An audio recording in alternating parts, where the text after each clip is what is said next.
Vamos a comenzar y el título de esta enseñanza: tus ojos son la lámpara de tu cuerpo.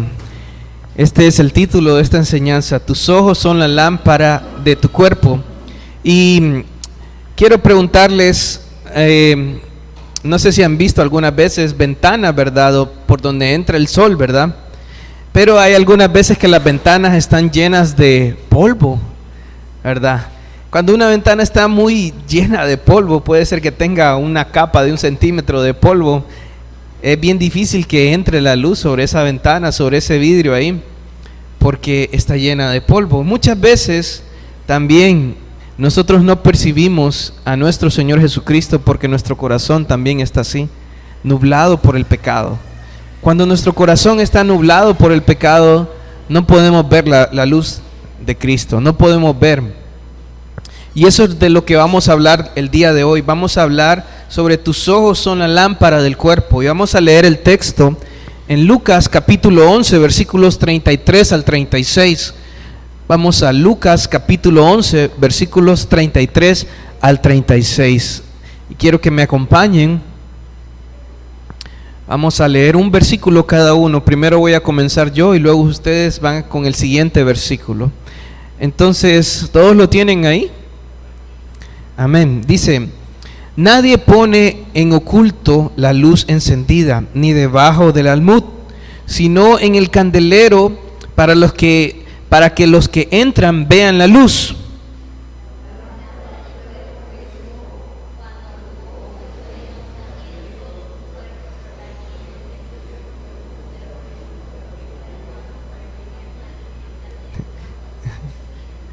Mira pues que no suceda que la luz que en ti hay sea tinieblas.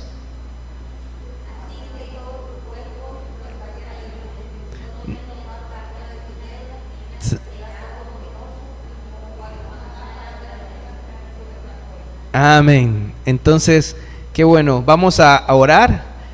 Vamos a dar gracias, Padre.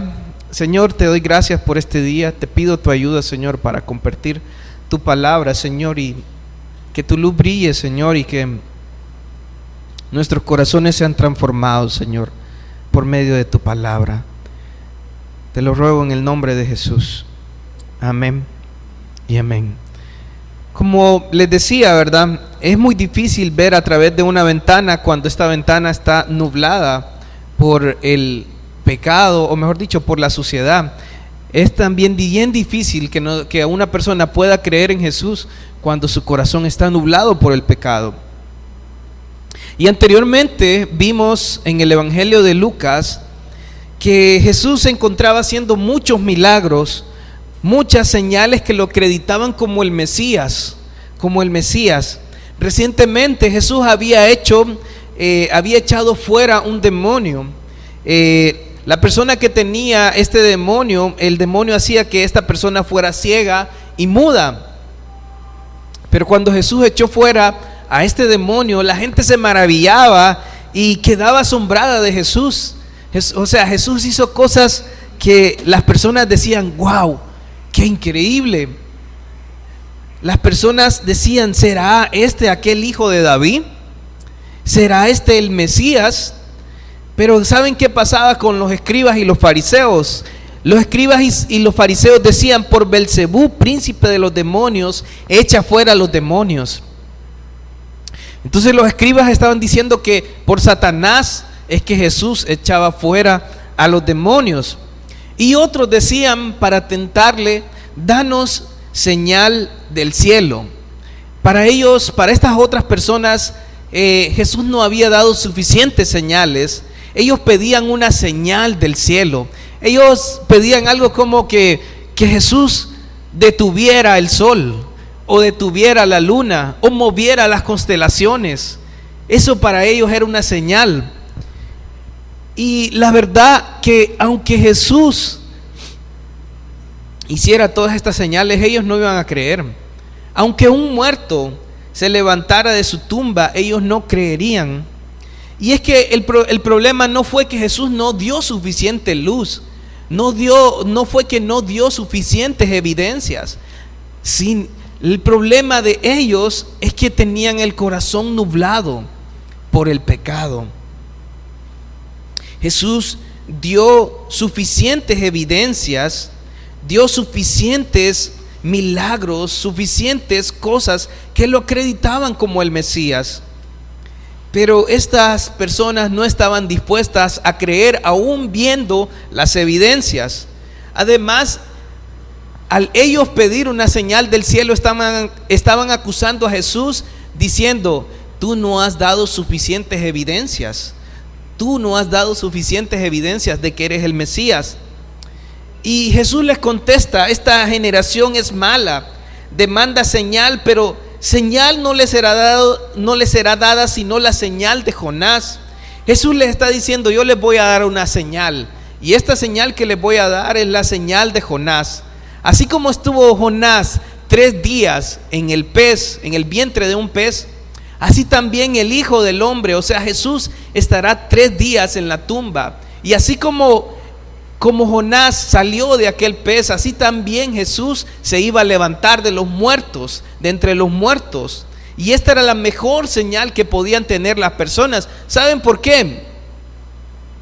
Porque con esta señal nosotros tuvimos perdón, justificación, redención, tuvimos salvación, tenemos vida eterna por medio de esta señal que Jesús hizo.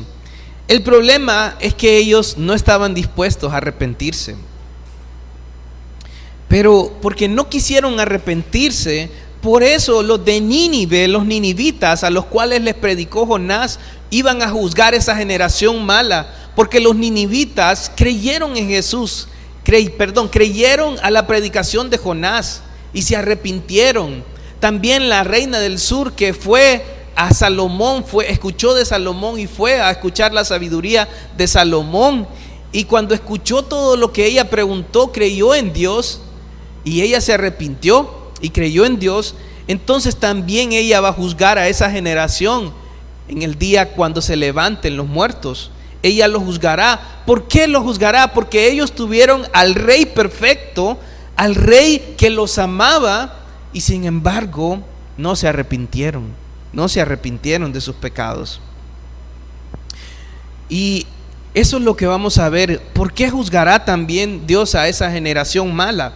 1, porque recibieron la luz. 2, no quisieron ver. 3, fingían ver. Y 4, hay gran gozo en tener la luz. Por eso lo va a juzgar Dios. Y no sé si me ayuda alguien, mi esposa, con la presentación. Vamos a leer el versículo 33. Dice, a ver si me acompañan, dice el versículo 33: nadie pone en oculto la luz encendida, ni debajo del almud, sino en el candelero, para que los que entran vean la luz. Hoy vamos a ver que ellos reciben la luz. La anterior, amor. Ellos reciben la luz. Primero reciben la luz. Y cuando hablamos de que nadie pone en lo oculto la luz encendida, ni debajo del almud, sino en el candelero, para que los que entran vean la luz. La luz en ese tiempo era un pequeño tazón de barro que tenía un pico. A ver si me ayudas ahí, sí. Ese tazón, en ese tazón había una mecha, y esa mecha iba desde el centro hasta el pico, y también había en ella aceite que servía como combustible. Esa era la luz en ese tiempo. Esa luz se ponía en un lugar donde alumbrara a todos, donde alumbrara todo el lugar.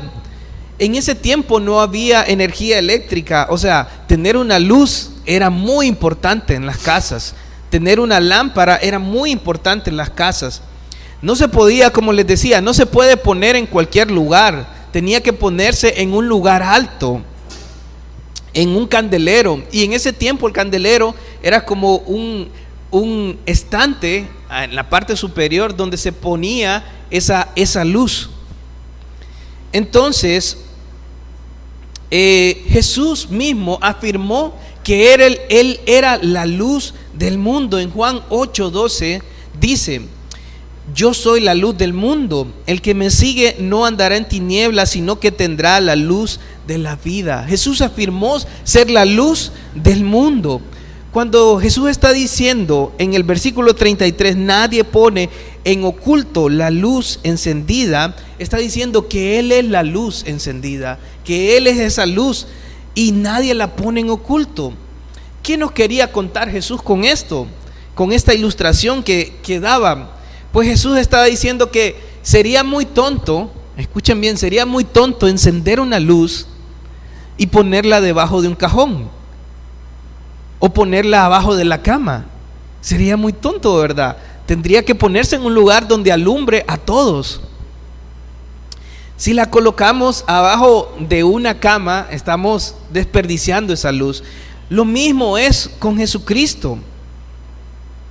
Jesús vino a este mundo como la luz del mundo, pero no vino para esconderse de los suyos, vino a alumbrar a las personas, vino a que las personas vieran que Él era el Mesías, y para eso dio muchas evidencias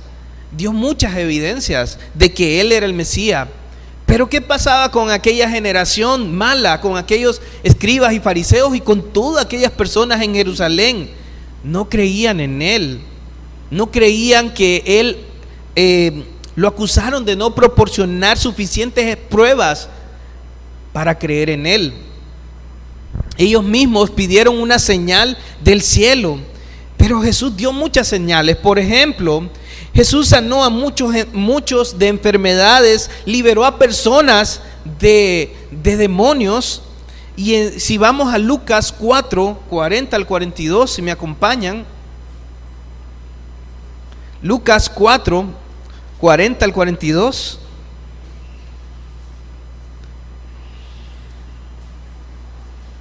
¿Lo tienen ahí?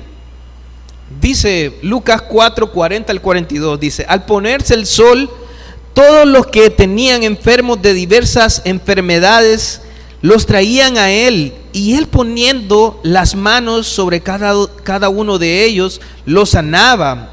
Versículo 41, también salían demonios de muchos, dando voces y diciendo: tú eres el Hijo de Dios. Pero Él los reprendía y no les dejaba hablar porque sabían que Él era el Cristo. Lucas 4, 40 al 41, perdón. Entonces vemos que Jesús hizo muchas sanidades, también liberó a personas de demonios y mostró su poder sobre las enfermedades y mostró su poder sobre las fuerzas de Satanás. También resucitó a personas, resucitó a la hija de Jairo, resucitó al hijo, el hijo de la viuda de Naín, resucitó a Lázaro mismo, alimentó a multitudes también, alimentó a más de 5,000 personas en una ocasión, y en otra ocasión alimentó a más de 4,000 personas. Demostró su poder sobre la naturaleza también, calmando la tempestad, haciendo una pesca milagrosa. Jesús dio muchas señales de que Él era el Mesías, pero la señal más grande que dio Jesucristo, ¿saben cuál es? Su muerte y resurrección. ¿Saben? Jesús pudo mover las estrellas, pudo detener el sol, pudo hacer eso con facilidad, solo con decir: detente sol, y se hubiese detenido. Jesús pudo mover las constelaciones con su poder, pero no era eso lo difícil para Jesús. Lo más difícil para Jesús era morir en la cruz. ¿Por qué era lo más difícil?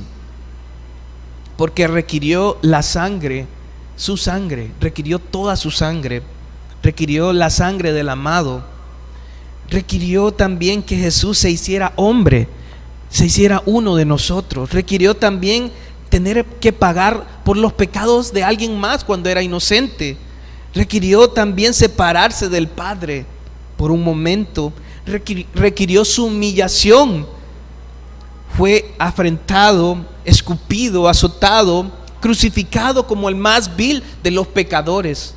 ¿Saben? Eso era lo más difícil. No era mover las constelaciones, Eso solo tenía que decirlo con su voz y él y ella se movían. Eso era lo más difícil. Y saben, Jesús está brillando el día de hoy. La gente está buscando señales. La gente hoy en día busca señales, busca milagros, busca sanidades. Y esta mala generación las demanda. Pero les diré que tenemos la mejor señal que es su muerte y su resurrección en la cruz. Esa es la evidencia más grande de cuánto nos ama Dios, porque de tal manera amó Dios al mundo que ha dado su Hijo unigénito, para que todo aquel que en Él cree no se pierda, mas tenga vida eterna. Esa es la más grande señal, su muerte y su resurrección, porque requirió toda su sangre, el que no escatimó a su propio Hijo, sino que lo entregó por todos nosotros. ¿Cómo no nos dará con Él todas las cosas? Esa es la evidencia más grande de que nos ama. No negó a su Hijo, ni Jesús se negó a sí mismo, sino que se entregó por amor a nosotros y nos dio esta evidencia de su amor, la señal más grande. La pregunta es: ¿por qué no te arrepientes? ¿Por qué no le dices: Señor, perdóname porque soy un pecador? ¿Por qué no miras tu pecado y crees en Él de todo tu corazón? ¿Por qué sigues en el pecado?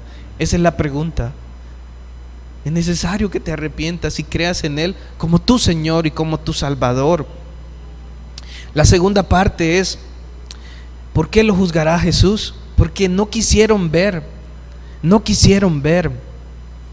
En el versículo 34 nos dice: la lámpara del cuerpo es el ojo. Cuando tu ojo es bueno, también todo tu cuerpo está lleno de luz. Pero cuando tu ojo es maligno, también tu cuerpo está en tinieblas. Y saben, nuestro ojo es el órgano por el cual percibimos todo a nuestro alrededor. Podemos percibir el exterior. Nos advierten del peligro. Continuamente están trabajando nuestros ojos.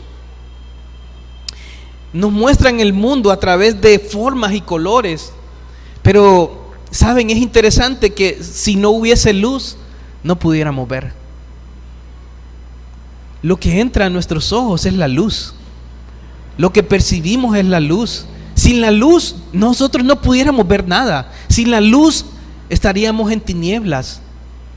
Estuviéramos tropezando porque no miraríamos nada. Lo que percibimos es la luz. Sin la luz del sol nosotros no miramos. La luz es esencial para nosotros poder percibir nuestro alrededor. Y es interesante, la luz entra a nuestros ojos. Cuando Jesús dice que la lámpara del cuerpo es el ojo, está diciendo que por medio de los ojos nosotros percibimos la luz, y de esta forma también percibimos todo a nuestro alrededor. La luz entra a nuestros ojos y va a nuestro cerebro y percibimos todo nuestro exterior, todo a nuestro alrededor correctamente. ¿Qué pasa cuando un ojo es malo? ¿Qué pasa cuando un ojo es bueno? Cuando está bien abierto o cuando funciona bien. Cuando eso ocurre, entonces vemos con claridad a nuestro alrededor. Podemos ver los objetos, podemos ver los peligros, podemos ver todo aquello que es bueno y malo para nosotros, ¿verdad? Eso ocurre cuando tenemos bien nuestros ojos. Cuando tenemos mal nuestros ojos, no miramos nada y chocamos donde sea. Pero podemos ver todo a nuestro exterior, y cuando la luz entra en nuestros ojos se ilumina todo. O sea, estamos viendo, es como una lámpara, estamos viendo todo. Entra luz, esa luz a nuestro exterior, por eso se ilumina. Por eso dice el versículo 34, dice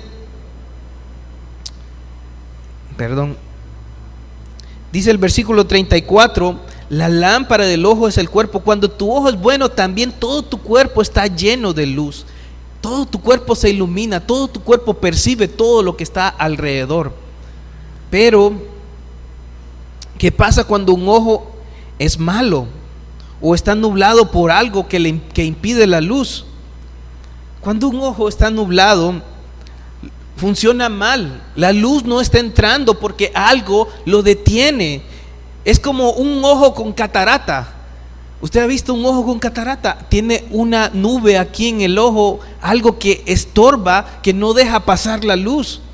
Esa persona que tiene catarata mira de una forma borrosa, una forma difusa, o sea, doble, una forma en la cual no puede ver ni los colores correctamente. Entonces, cuando un ojo está malo, cuando un ojo no funciona bien, no podemos percibir nuestro alrededor, no podemos percibir el peligro, no podemos percibir las cosas buenas de las malas.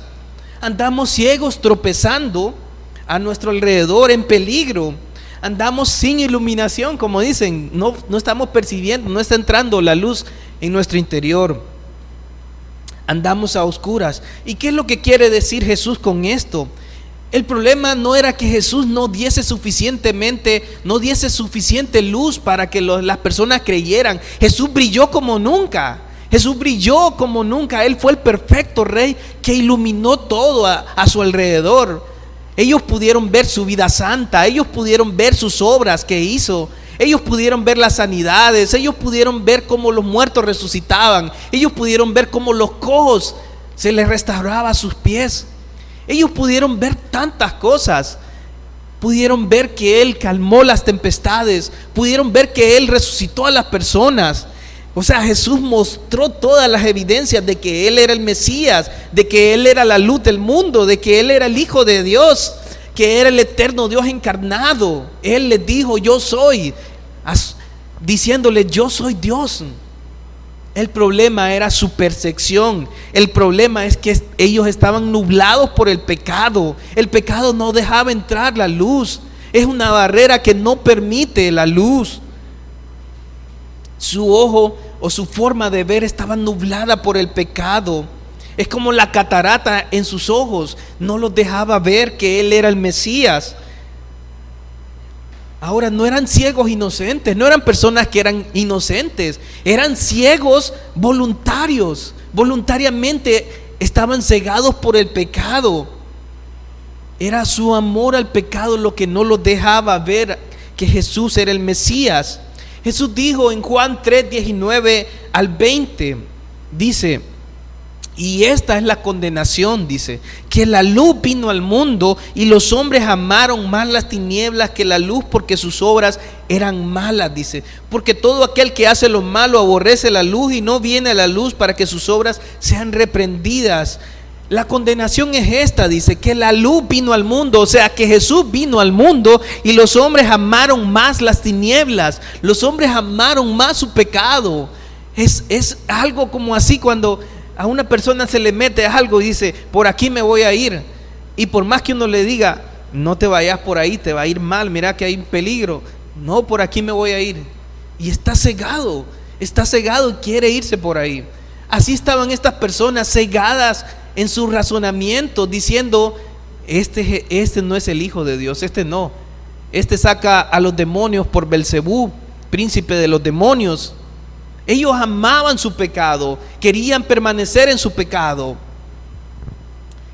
Pero no solo eso, dice: porque todo aquel que hace lo malo aborrece la luz. Ellos aborrecían a Jesucristo, lo aborrecían de tal manera que cuando Jesús los confrontaba con su pecado, ellos llegaron al punto de decirlo: vamos a matarlo. Ellos aborrecían a Jesús y no venían a Jesús. No viene a la luz, dice, para que sus obras no sean reprendidas. No venían a Jesús porque no querían que sus obras fuesen reprendidas. O sea, es como el ladrón. Un ladrón no va a ir a un policía porque sabe que es ladrón. Así tampoco una persona que es pecadora no va a venir a Jesús porque sabe que Jesús lo va a confrontar con su pecado y le va a decir: arrepiéntete de tu pecado. De esa misma forma, las personas no vienen a Jesús. No querían dejar su pecado, y por eso estaban dispuestos a matar a Jesucristo. No fue la luz la que falló, fue su pecado lo que no dejó ver la luz. Fue el amor a su pecado. Los hombres aman más su pecado que a Jesús. Y saben, hoy en día la luz de Jesús está brillando como en aquel momento de la cruz está brillando y diciéndonos: porque de tal manera amó Dios al mundo que ha dado su Hijo unigénito, para que todo aquel que en Él crea no se pierda, mas tenga vida eterna. Está brillando más que nunca. Su muerte y la resurrección es la más grande evidencia de que Él es Dios. Pero la pregunta es: ¿eres tú como aquel ladrón que no quiere ir al policía? ¿Eres tú como aquel como Jesús, como aquel que escucha de Jesús pero no quiere venir a Jesús porque ama más su pecado? Jesús te llama a arrepentirte y a dejar tu pecado. Te llama a dejar tu pecado y te llama a que reconozcas tu condición de pecador y clames a Él por salvación, porque dice su palabra en Romanos 10:13: porque todo aquel que invocare el nombre del Señor será salvo. ¿Sabes? No puedes amar tu pecado y amar a Jesús. No puedes amar tu pecado y amar a Jesús. No puedes contemplar, dejar tu pecado ahí y amar a Jesús. No. O dejas tu pecado y sigues a Jesús, o amas tu pecado y rechazas a Jesús. No seas de los que no quieren ver. No seas de los que aman más su pecado que a Jesús. No, ¿verdad? No quieres ser de esas personas. Yo te animo a que te arrepientas y creas en Él de todo tu corazón y le obedezcas, porque la fe es obediencia también. No solo es decir yo creo y me quedo ahí. No, es obediencia. La fe está ligada a la obediencia. No puedo decir yo creo y realmente me comporto como que no creo. La fe está ligada a la obediencia, y quiero animarte a eso, a que creas en Él verdaderamente.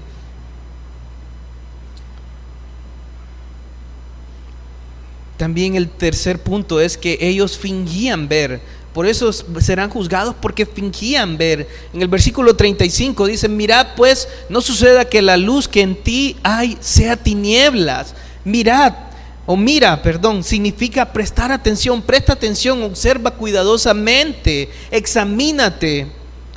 En otras versiones de la Biblia dice: asegúrate. ¿Asegúrate de qué? De que no suceda que la luz que en ti hay sea tinieblas. No suceda que lo que tú pienses que es luz en verdad sea tinieblas.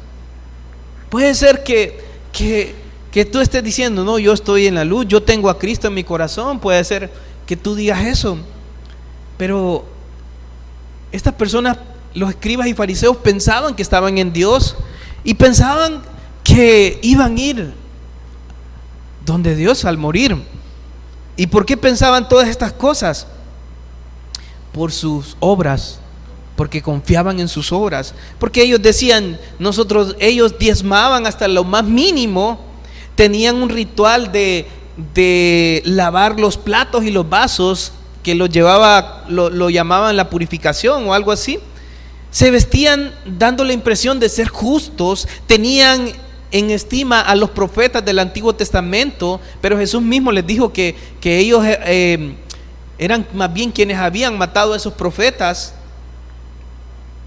Decían ser descendientes de Abraham, asistían a la sinagoga regularmente, o sea, siempre oraban y ayunaban, pero ellos confiaban en sus obras y rechazaban a Jesús.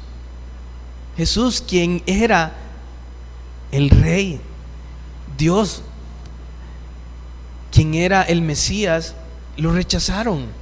¿Por qué? Porque Jesús les vino a confrontar con su pecado, porque no son tus obras las que te van a salvar, no es tu obrar, no es porque vengas a la iglesia, es que te arrepientas, dejes tu pecado y creas en Jesús y le obedezcas. Ahora, ¿qué pasa cuando una persona rechaza a Jesús? Lo rechaza, su corazón se endurece más.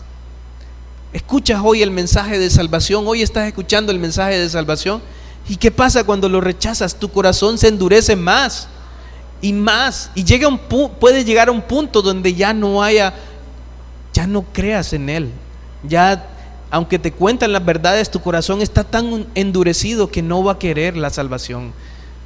Por eso el apóstol Pablo decía en Romanos 1:21: se envanecieron en sus razonamientos y su necio corazón fue entenebrecido. Y el 22 dice: profesando ser sabios, se hicieron necios. Y el 25 dice: ya que cambiaron la verdad de Dios por la mentira, honrando y dando culto a las criaturas antes que al Creador, el cual es bendito por los siglos. Amén. Y dice que Dios los entregó a un corazón reprobado. Lo que está diciendo es que entre más te rehuses, entre más rechaces a Jesucristo como tu Señor y Salvador, lo que va a suceder es que tu corazón va a endurecerse y Dios te va a dejar en ese endurecimiento. Va a llegar un punto donde ya no vas a ver, no vas a sentir ni frío ni calor cuando te digan que Jesús murió en una cruz por tus pecados. Por eso Pablo también les decía: ahora es el tiempo aceptable, ahora es el día de salvación, no mañana, es hoy el día de salvación. No es mañana cuando tu corazón esté más endurecido, es hoy el día de salvación. Y Pablo también les suplicó en 2 Corintios 5:20, dice: os rogamos en nombre de Cristo, reconciliaos con Dios. Y hoy es lo mismo, reconcíliate con Dios, verdaderamente recíbele como tu Señor y como tu Salvador. No endurezcas tu corazón, no finjas que miras cuando no lo miras, no finjas que estás en luz cuando no estás en luz, no finjas que realmente estás en Cristo cuando no lo has recibido como tu Señor y Salvador, cuando tu vida no lo muestra, cuando permites el pecado en tu corazón, cuando dices una mentirita no es nada malo, cuando dices permitir el pecado en tu vida. No digas que tienes a Jesús y puedes vivir con el pecado. O estás con Jesús o vives en el pecado, pero no pueden estar habitando los dos, porque un verdadero creyente no se va a sentir cómodo con el pecado. En el versículo 33 también dice que hay gran gozo en tener la luz. Jesús los va a juzgar también, porque realmente hay gozo en tener la luz, y ellos no se gozaron, estas personas no se gozaron. Así dice que si todo tu cuerpo está lleno de luz, no teniendo parte alguna de tinieblas, será todo luminoso, como cuando una lámpara alumbra con su resplandor. Quiero volver a lo que era la ventana, aquella ventana. Cuando esa ventana está limpia, aquel vidrio está limpio, permite la luz puede entrar. Cuando no hay ni cortinas ni nada, sino que entra la luz. Así es aquella persona que decide arrepentirse, que mira correctamente y se da cuenta de su condición, se da cuenta de que es el más vil pecador y dice y puede ver correctamente. Entonces esa persona decide arrepentirse y decide recibir a Jesús como su Señor y Salvador. Esa persona dice, está lleno de luz, dice, está llena de luz. O sea, ella puede percibir lo que es correcto de lo incorrecto. Ella puede ver a la luz de la palabra que antes vivía en tinieblas y ahora no vive en tinieblas. Ella se goza porque antes estaba esclavizado al pecado, pero ahora ya no está esclavizada al pecado. Antes vivía en oscuridad y ya no puede vivir en el pecado. Esa persona se goza porque está libre de todo pecado. Porque Jesús dijo en Juan 8:12: yo soy la luz del mundo, y el que me sigue no andará en tinieblas, no andará en pecado. ¿Saben? Si realmente crees que eres un verdadero cristiano, ¿cómo está tu vida? ¿Andas en pecado?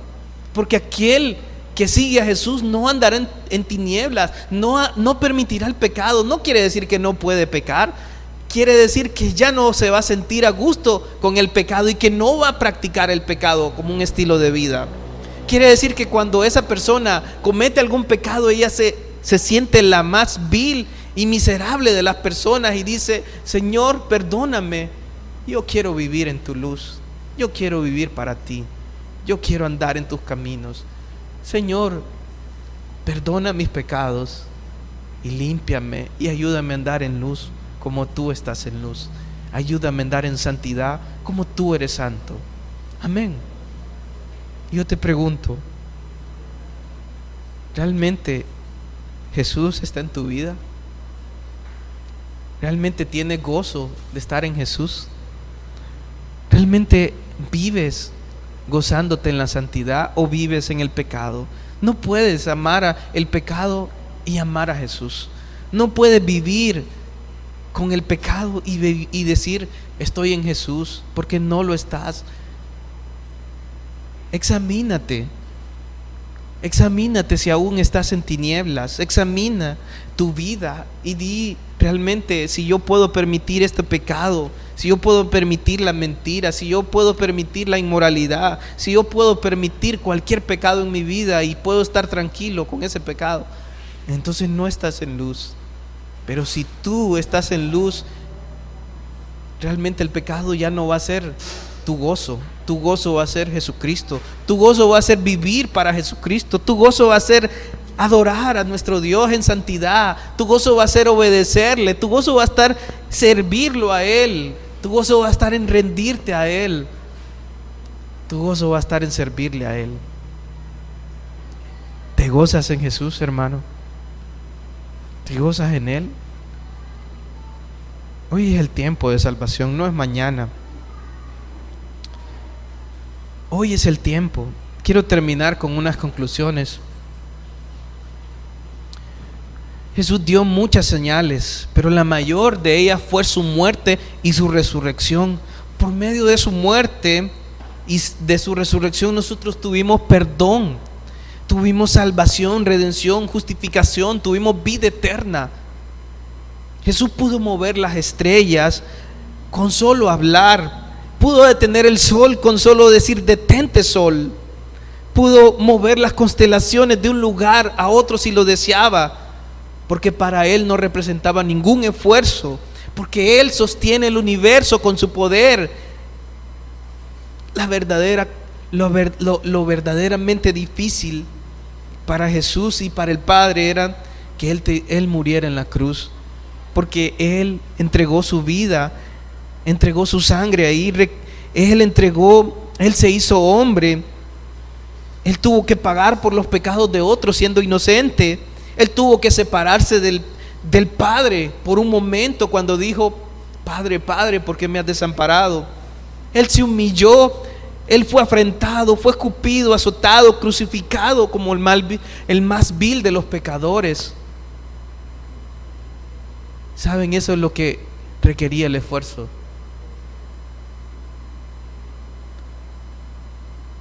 Y hoy la luz de Jesús está brillando. Hoy te está diciendo que te ama. Desde esa cruz te está diciendo: yo entregué mi vida por ti.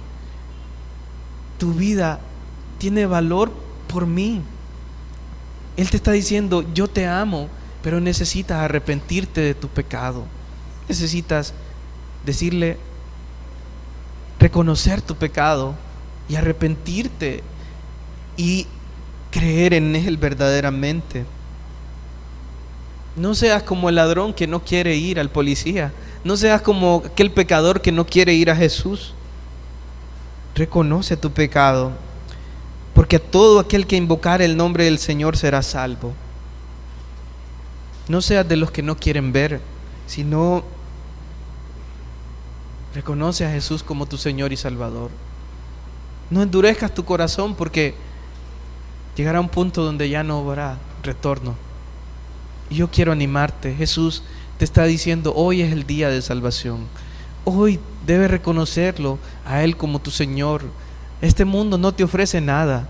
Este mundo te ofrece solo placer pasajero, cosas pasajeras, pero Él te ofrece la vida eterna, una vida para siempre. Él te está ofreciendo vida después de la muerte.